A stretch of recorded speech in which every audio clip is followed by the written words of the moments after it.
కొన్ని రకాల జబ్బులు చాప కింద నీరులా నిశ్శబ్దంగా మన శరీరాన్ని చుట్టబెట్టేస్తాయి. కొన్ని రకాల క్యాన్సర్లకు ఇది వర్తిస్తుంది. పైకి ఎలాంటి లక్షణాలు కనిపించవు, చిన్న నొప్పి కూడా ఉండదు. ఆ క్యాన్సర్ను గుర్తించేసరికి అది లోపల ముదిరిపోయి ఉంటుంది. మరి ఇలాంటి సైలెంట్ క్యాన్సర్లను ముందే ఎలా పట్టుకోవాలి? తరచూ ఎలాంటి స్క్రీనింగ్ పరీక్షలను చేయించుకుంటూ ఉండాలి? నిశ్శబ్దంగా శరీరాన్ని కణితుల పుట్టగా మార్చే సైలెంట్ క్యాన్సర్ల గురించిన పూర్తి వివరాల్ని డాక్టర్ని అడిగి ఇప్పుడు తెలుసుకుందాం.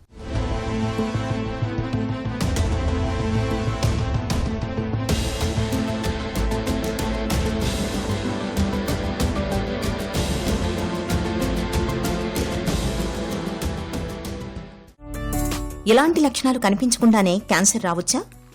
మనందరికీ మనం ఒంటి పైన అంటే గనక నోట్లో ఏమైనా చిన్న చిన్న పుళ్ళు వచ్చినా కానీ, లేదంటే చర్మం మీద శరీరం పైన ఏమైనా గడ్డలు వచ్చినట్లయితే కనుక మనం వెంటనే చూపించుకుని ఎందువల్ల తెలుసుకుని నయం చేసుకుంటాం. కాకపోతే ఏంటంటే ఛాతీ లోపల లేదంటే ఉదరం లోపల ఊపిరితిత్తులు ఏమైనా చిన్న గడ్డలు వచ్చినా కానీ, లేదంటే పేగుల్లో పెద్ద పేగు చిన్న పేగు, లేదంటే పొట్టలో కానీ, లేదంటే కాలేయంలో కానీ చిన్న గడ్డలు వచ్చినట్లయితే మనకు తెలియవు. ఎందుకంటే అంత చిన్న పరిమాణంలో ఉన్నప్పుడు మనకి ఎప్పుడు అలాంటి లక్షణాలు అనేవి కనిపించవు. కాబట్టి పైన ఉన్న క్యాన్సర్లు అంటే థైరాయిడ్ కానీ, బ్రెస్ట్ కానీ, లేదంటే చర్మం మీద వచ్చే క్యాన్సర్లు కానీ, లేదంటే లింఫ్ గ్రంథులకు వచ్చే ఇబ్బందులు, లింఫోమాస్ అంటాం మనం, అవన్నీ వెంటనే మనం బయటికి కనిపిస్తాయి. కాబట్టి తొలి దశలోనే గుర్తిస్తాం. లోపల ఉండే క్యాన్సర్లు అంటే ఛాతీ, ఊపిరితిత్తులు, పేగు, ఇవన్నీ కూడా తొలి దశలో మనకి ఎలాంటి లక్షణాలు ఉండవు. కాబట్టి మనం జాగ్రత్తగా కొద్దిగా హెల్త్ చెకప్లు అనేవి చేయించుకున్నట్లయితే కనుక ముందుగానే గుర్తించవచ్చు. క్యాన్సర్ తాలూకు మొదటి హెచ్చరిక సంకేతాలు ఎలా ఉంటాయి? క్యాన్సర్ యొక్క లక్షణాలు లేదా ఎర్లీ వార్నింగ్ సైన్స్ అంటే కనుక మనం అందరం క్యాన్సర్ గురించి అప్రమత్తంగా ఉండాలి. ఆ అప్రమత్తత అంటే కాషన్, జాగ్రత్తగా ఉండాలి. సో అదే మనకి ఒక సిగ్నల్ లాగా అనమాట, కాషన్. ఆంగ్ల పదంలో మనం ఒకటి విడిగా చూసుకున్నట్లయితే కనుక సి అంటే changes in bladder and bowel habits, అంటే మలమూత్రంలో మనకేమైనా మార్పులు వచ్చినా కానీ, ఇదివరకు ఒకలాగా అలవాటు ఉండి ఇప్పుడు ఎక్కువసార్లు విరోచనానికి వెళ్తాం, లేదంటే ఆగి వెళ్తాం కానీ, లేదంటే మూత్రం కూడా అలాగే రాత్రిపూట వయసు పెరిగే కొద్దీ రాత్రిపూట ఎక్కువసార్లు మూత్రం కోసం ఇలాగ అవసరం రావటం, లేదంటే ఆగి రావటం కానీ, అది ఒకటి ముఖ్యమైన లక్షణము.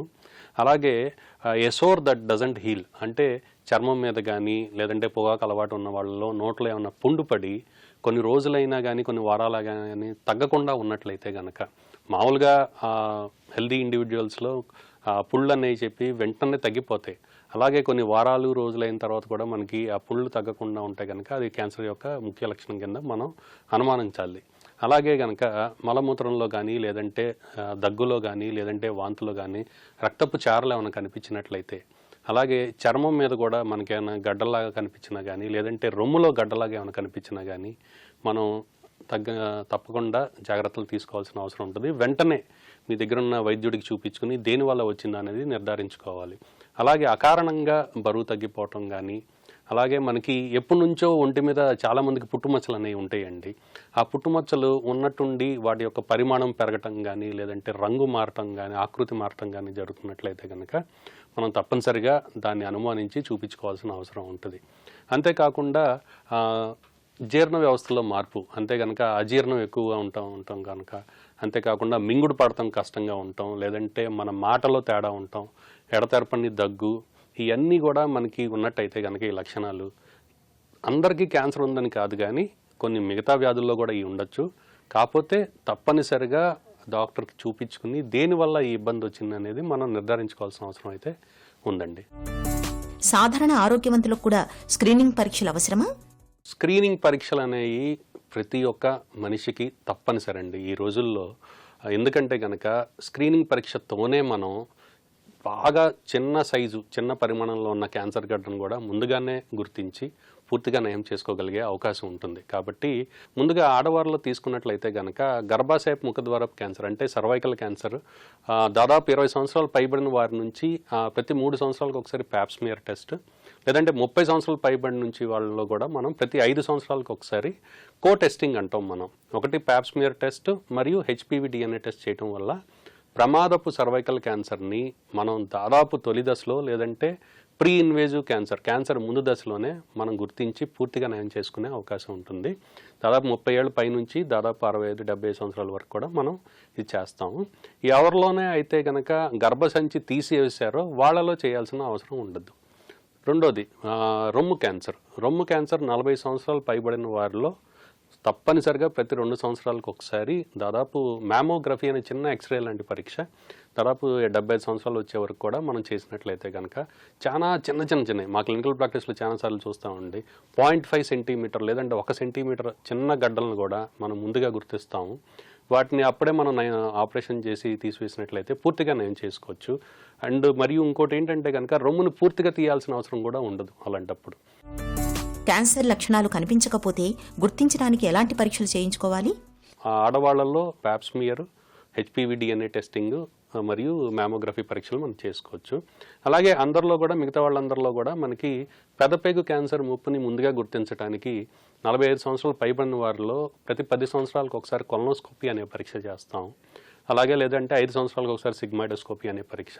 ఈ రెండు కూడా మనం చేసుకున్నట్లయితే కనుక పెదపేగు క్యాన్సర్ను కూడా మనం ముందుగానే గుర్తించవచ్చు. వయసు పైబడిన మగవారిలో కూడా PSA అని చెప్పి చిన్నపాటి రక్త పరీక్ష. ఎందుకంటే వయసు పైబడిన మగవారిలో మనం ప్రాస్టేట్ క్యాన్సర్ బారిన పడుతున్నాం చూస్తూ ఉంటాం అప్పుడప్పుడు. కాబట్టి వీళ్ళలో కూడా PSA అనే టెస్ట్ చేసినట్లయితే కనుక ఈ PSA అనేది కేవలం క్యాన్సర్లోనే కాదు మిగతా కొన్ని రకాల ఇన్ఫెక్షన్లు కూడా పెరుగుతుంది. కాబట్టి తప్పనిసరిగా ఆ వ్యక్తితో మనం చర్చించిన తర్వాత PSA పరీక్ష కూడా చేసుకోవచ్చు. చాలామంది ఈ పొగాకు అలవాటు ఉన్నవాళ్ళు, స్మోకింగ్ సిగరెట్లు అలవాటు ఉన్నవాళ్ళు కూడా ఏదైనా ఒకసారి ఏదైనా హోల్ బాడీ స్కాన్ ఒకటి చేసేయండి, లోపల ఏమైనా గడ్డలు ఉంటే తెలుస్తాయని చెప్పి అప్పుడప్పుడు అడుగుతూ ఉంటారు. సిగరెట్ అలవాటు బాగా 20-30 సంవత్సరాలు పైబడిన వాళ్ళలో, ప్యాక్ ఇయర్స్ అలవాటు ఉన్న వాళ్ళు అయితే కనుక లో డోస్ సిటీ స్కాన్ ఒక పరీక్ష ఉంటుంది. ఇది నార్మల్గా చేసే సిటీ స్కాన్ కాదు, దీని యొక్క క్యాలిబ్రేషన్ వేరే ఉంటుంది. ఆ లో డోస్ సిటీ స్కాన్ చేయటం వల్ల మన చిన్నపాటి ఏమైనా గడ్డలు ఉన్నట్లయితే కనుక మనం ముందుగా గమనించగలిగే అవకాశం ఉంటుంది. కుటుంబంలో క్యాన్సర్ చరిత్ర ఉన్నప్పుడు ముందు నుంచి పరీక్షలు చేయించుకుంటూ ఉండాలా? మన కుటుంబంలో ఎవరికైనా క్యాన్సర్ బారిన పడినట్లయితే గనక 1-2 విషయాలు గమనించుకోవాలి. అవి చూసుకుని తప్పనిసరిగా జెనెటిక్ కౌన్సిలింగ్ అంటామండి. జెనెటిక్ కౌన్సిలింగ్ అంటే గనక ఎవరైనా కుటుంబంలో క్యాన్సర్ బారిన పడినట్లయితే 2 విషయాలు. ఆ క్యాన్సర్ బారిన పడిన వ్యక్తికి మనకి ఎలాంటి చుట్టరికం ఉంది. ఫస్ట్ డిగ్రీ రిలేటివ్స్ అంటే తల్లిదండ్రులు కానీ లేదంటే పిల్లలు కానీ లేదంటే అక్క చెల్లెళ్ళు అన్నదమ్ములకి బారిన పడినట్లయితే కనుక వాళ్ళని ఫస్ట్ డిగ్రీ రిలేటివ్స్ అంటాం. మిగతా చుట్టరికం అంతా కనుక మనం సెకండ్ డిగ్రీ రిలేటివ్స్ అంటాం. సో ఏ చుట్టరికం ఉన్న వాళ్ళు క్యాన్సర్ బారిన పడ్డారు అది మొదటిది. రెండోది ఎలాంటి క్యాన్సర్ బారిన పడ్డారు, ఎంత వయసులో ఉన్నప్పుడు పడ్డారు. దాదాపు వంశపారంపర్యంగా వచ్చే క్యాన్సర్లన్నీ కూడా చిన్న వయసులో బయటపడతా ఉంటాయి. కాబట్టి ఇలాంటి 1-2 మనం చూసుకుని కొన్ని రకాల క్యాన్సర్లు దాదాపు 5-10% రకాల క్యాన్సర్లు హెరిడిటరీ క్యాన్సర్ సిండ్రోమ్స్ అంటాం. ఏంటంటే వంశపారంపర్యంగా అవి నడుస్తూ ఉంటాయి.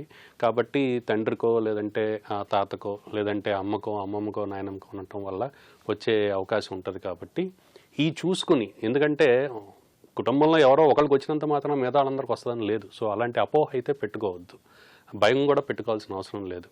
కాబట్టి జెనెటిక్ కౌన్సిలింగ్ తర్వాత ఏమైనా ముప్పు ఉన్నట్లయితే అప్పుడు జన్యుపరమైన పరీక్షలు చేయించుకుని ఆ జెనెటిక్ మ్యుటేషన్స్ ఏమైనా ఉన్నాయో లేదో చూసుకుని నిర్ధారించుకున్నట్లయితే కనుక అప్పుడు మనం ఫర్దర్ ట్రీట్మెంట్ అనేది మనం చేయించుకోవాలా లేదా అనేది కూడా చూసుకోవచ్చు.